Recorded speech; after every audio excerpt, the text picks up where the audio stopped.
ChatGPT can now not only summarize books, but also can write reviews of books. So I want to see if ChatGPT is gonna take my job. Is my job as a professional book reviewer in danger? So I'm just gonna have ChatGPT write a bunch of reviews, but like I'm gonna make it write reviews with some sort of character. So we'll see if it can bring in any sort of personality to it. And maybe we can just give up and just let ChatGPT create all our content from now on. But this is gonna be a definitive ultimate video so that we can decide if ChatGPT is going to take over all book reviews. All right, so the first one I'm going to do is Dune by Frank Herbert. We'll see what ChatGPT thinks about Dune, but I'm going to ask it, I'm going to say, write a funny review about everything wrong with Dune by Frank Herbert. The results are in. Let's see what it's gonna say. It says, so there's a disclaimer in the beginning. It says, as an AI language model, I strive to provide objective and informative responses. However, I understand that humor can be a great way to engage with a topic, so I'll do my best to provide a light-hearted review of Dune by Frank Herbert. And it has even more. It says, first of all, let me just say that Dune is a classic novel that has stood the test of time. It's a masterpiece of science fiction. It's covering all its bases. It's already acting like a YouTuber now, because whenever you're watching a YouTuber review a book, it's always at the beginning, 30 seconds is like, disclaimer, please note that these are just my opinions. You still are entitled to your own opinions. Dune is a masterpiece on its own, but we're still going to try to do something fun here. Imagine seeing something like that in a New York Times review, right? The reviewer is like, oh please, I just wanted to let you know this is just my personal opinion. It just doesn't invalidate any of your opinions. If you don't like it, there are many other reviewers working at the Times. You can go ahead and read those reviews. Anyway, let's get into it. It says, okay, it says, it's too long. Seriously, did Herbert really need to spend hundreds of pages describing every sand dune on Arrakis? I get it, the planet is supposed to be desolate and unforgiving, but come on, we get the picture. I would actually disagree with this. Like, Dune, first of all, Dune is not that long. How many words is Dune? Let me check. Dune word count. It's 188,000, it's not even 200,000. I would say it's a normal length for like a sci-fi epic. But also there isn't that much description in Dune. I don't think so. I don't think this is a description heavy book at all. So I don't know, it feels like it's just saying this to say it. But let's see what else it says. It says, the names are ridiculous. Let's see, we've got Paul Atreides, Duke Leto Atreides. Okay, so Lady Jessica, I will agree on this one only. I think Lady Jessica is just such a ridiculous name. I like these other names. I like Peter De Vries, I like Raban, I like Baron Harkonnen, and I like the name Leto Atreides, but like Lady Jessica is so out of place in like a sci-fi universe. It says, I mean, did Herbert just pull these names out of a hat? And don't even get me started on the Fremen names. I would disagree with most of it, but I agree with Lady Jessica. I think that's a ridiculous name. Next point, the giant sandworms are kind of silly. I mean, I get that they're supposed to be this terrifying force of nature, but they're also basically just giant worms that eat sand. And let's not forget the whole thing about riding them like horses. That's just weird. I would disagree with this too. The sandworms are like the coolest thing about Dune. What? No, ChatGPT. These are not everything was wrong with Dune, but these are hot takes. I will give it that. The Bene Gesserit are way too powerful. These women have basically superpowers, including the ability to control their own metabolism, sense danger, and even influence people's thoughts. And yet, they're still subject to the political whims of the great houses. I'm sorry, but if I had those kind of abilities, I wouldn't be taking orders from anyone. I would, again, disagree.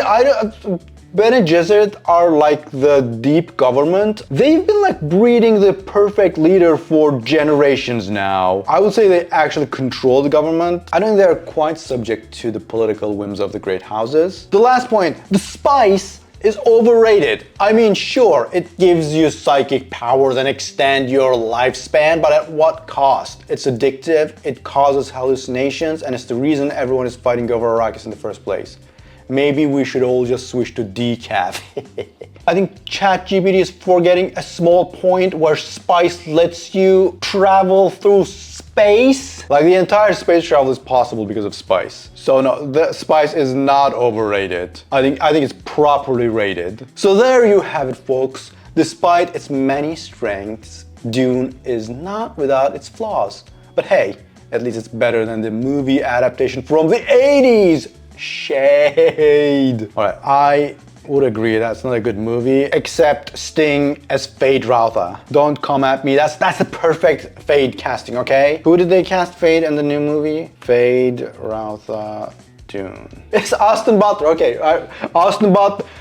Elvis playing Fade, not even close to Sting. Not even close. All right, that was not bad. I want to give it another chance. I'll do another book. I'm going to do Six of Crows this time, and I'm going to use the same prompt. I'll still say, write a funny review about everything wrong with Six of Crows, and let's see what it says. All right, it started with the disclaimer again, YouTuber disclaimer again, that these are just my opinions. And number one is the characters are too good looking. All right, that is actually valid. Seriously, is everyone in Ketterdam a supermodel? Cass has a sharp jawline, Inej has striking eyes, Matthias is ruggedly handsome. I mean, I get that they're supposed to be attractive, but come on, give us some average looking people to relate to. They are very good looking, and I think they're good looking in the show as well, but you know, that's main character energy. The heist is way too complicated. I mean, I can barely keep track of all the moving parts.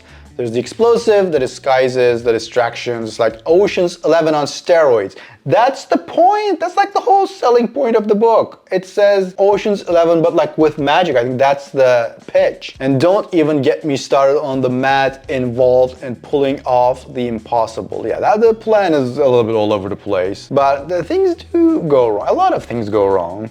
So, you know, it's not, I don't think it is way too complicated, but it's not perfect. Jesper is too addicted to gambling. Dude, seriously, you have a talent for shooting things. Maybe you should use that instead of risking all your money on games of chance. That's actually valid.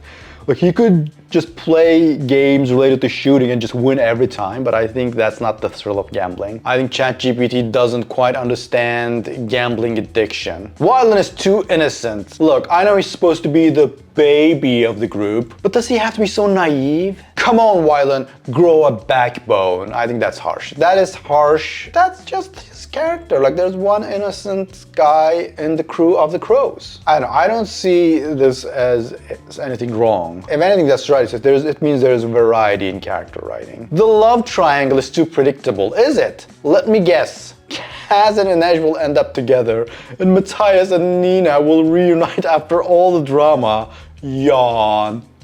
Can't we have some surprise pairings for once? Oh, ChatGPT, you have no idea what's waiting for you. ChatGPT is gonna have its heart broken after it reaches Crooked Kingdom. It's definitely not gonna be yawning, it's gonna be crying its eyes out. So there you have it, folks. Despite its many strengths, Six of Crows is not without its flaws. It just says the same thing again. But hey, at least it's not another Twilight knockoff. Why shade at Twilight? Alright, so okay, so because it threw shade at Twilight in the end, I'm going to gaslight it and I'm going to have it write a review of Twilight. But what I'm going to make it right is this time I'm not going to make it everything wrong with Twilight, but I'm gonna say, okay, I'll say write a review about why Twilight by Stephenie Meyer is great literature. All right, the results are in. Once again, the disclaimer. This time it says like, there are valid criticisms of Twilight, but I will do my best to argue why the book can be considered great literature, always covering its bases. All right, firstly, Twilight has captured the hearts of millions of readers around the world. Its themes of forbidden love, identity, and coming of age resonate with many young adults, and the book's popularity cannot be ignored. Great literature has the ability to touch the hearts of its readers, and Twilight certainly does that. That's not a bad point. Yeah, I mean, a lot of people relate to Twilight. I actually don't think the first book is that bad. I think it certainly has originality, but let's see what else it says. Moreover, The book tackles complex issues, such as the struggle between one's desires and societal expectations. Bella must navigate her feelings for Edward, who is both a vampire and a member of a different social group, while also dealing with the expectations placed on her as a teenage girl in a small town. These themes are timeless and universal, making Twilight a relatable and thought-provoking read. I don't disagree. Yeah, I mean, it definitely deals with the expectations placed on Bella as a teenage girl in a small town. Like, it definitely deals with this, and I think a lot of people can relate to it. Additionally, Meyer's writing style is engaging and atmospheric. The book is set in the gloomy and rainy town of Forks, Washington, and Meyer's description of the landscape and weather create a moody and foreboding atmosphere. Her use of first-person narration from Bella's perspective also allows readers to experience the story through the protagonist's eyes, immersing them in the world of vampires and werewolves. Yeah, I wouldn't say engaging and atmospheric, I would say moody. It's very moody. But yeah, a lot of people did put themselves in Bella's perspective easily because Bella doesn't really have much of a character. Finally, Twilight has had a significant impact on popular culture. It did. It still does. The book has inspired countless adaptations, merchandise, and fan communities, cementing its place in literary history. Great literature often has a lasting impact on society and culture, and Twilight is no exception. In conclusion, while Twilight may not be everyone's cup of tea, there are certainly arguments to be made for why it can be considered great literature. Its popularity, relatable themes, engaging writing style, and lasting impact on popular culture all contribute to its literary merit. Alright, that was ChatGPT's take on Twilight. What do you think? Let me know about what do you think about all of these takes actually. Dune, Six of Crows, and Twilight. I want to know what you think in the comments. Is my job in danger? My job. Also, so that you can have a fair comparison. Here's my review of Dune. Go check that out. Compare it to what ChatGPT said. I don't have a review of Six of Crows, but I have a song here. So if you'd like to check that out, it would mean the world to me. And I'll see you next time.